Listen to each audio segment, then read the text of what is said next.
Alam naman natin na ang edukasyon isa sa mga susi yan sa pag-ahon sa kahirapan. Kaya naman ginawaran ng provincial government ng Dinagat Islands ang higit sa 100 top-performing senior high school students ng kanilang cash incentive. Well-deserved.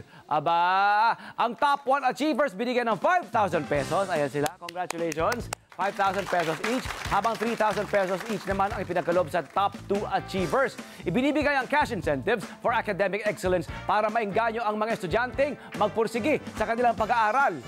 Very good! Dapat talagang magsipag ang ating mga kabataan para naman sa kanilang kinabukasan at salamat sa suporta para sa ating mga kabataan. Kaya naman, mga trivia tungkol sa kabataang Pinoy ang pag-uusapan natin ngayon sa paborito niyong trivia tuwing umaga. If Tony knows, everybody knows!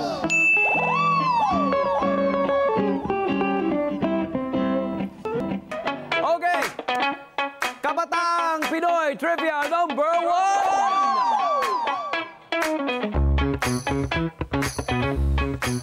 Ayon sa Philippine Statistics Authority o PSA, 4 sa bawat 5 batang Pinoy na may edad na 5 taon hanggang 24 na taong gulang ay pumapasok sa eskwelahan sa mga paaralan. Ang nangungunang mga lugar na may pinakamataas na school attendance ay ang Mimaropa Region, Eastern Visayas at Bicol Region. Ibig sabihin, napakaraming mga kabataan dyan. Malaki ang populasyon ng mga kabataan. Mahusay. Kabataang Pinoy Trivia number 2! Pero, ito ang nakalulungkot naman, humigit kumulang 18.6 na bahagdan o porsyento ng mga batang Pinoy na may edad na 5 taon hanggang 24 na taong gulang ang hindi rin pumapasok sa eskwelahan. Bakit nga ba? Ito ang ilan sa kanilang mga dahilan. Nagtatrabaho na sila. Kahit mga batang nasa murang edad, mga 5 taon. Wala na silang interes na mag-aral at syempre, ito'y dulot na rin ng kawalan ng pera na pantustos sa kanilang tuition at mga kailanganin sa pag-aaral. Ang mga lugar na may pinakamababang school attendance ay ang Zamboanga Peninsula, ang Bangsamoro Autonomous Region sa Muslim Mindanao at syempre sa Central Luzon. Kabataang Pinoy Trivia number 3!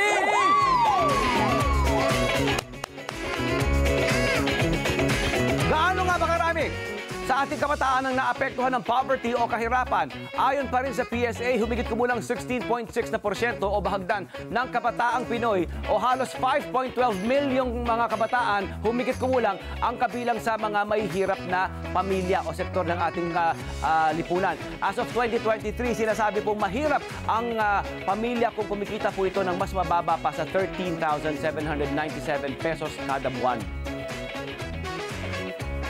Kabataang Pinoy Trivia number 4! Ilan nga ba ang kabataan sa Pilipinas? Ayon sa UNICEF, higit sa 41 million.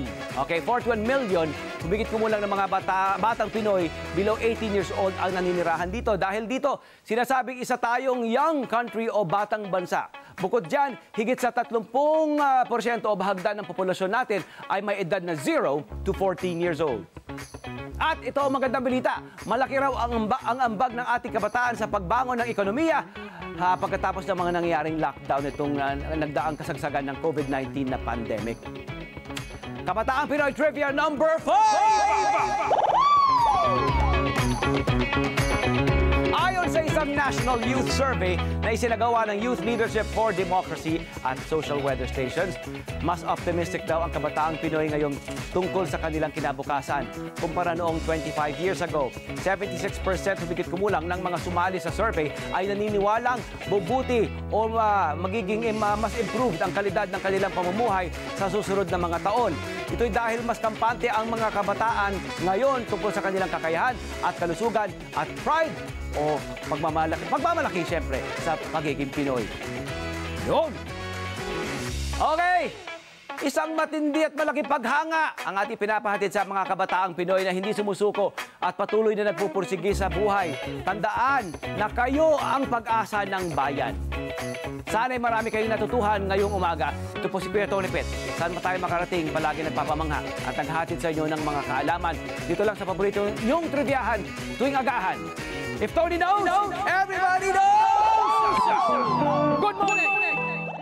Hello po mga Kanet 25! Si Kuya Tony Pet po ito mula sa Love, Tony Pet and Everything. For more Love, Tony Pet and Everything updates, just click on our subscribe button and follow us on our Net25 social media pages at Net25 TV and at Net25 Entertainment Facebook. Magkita-kita po tayo!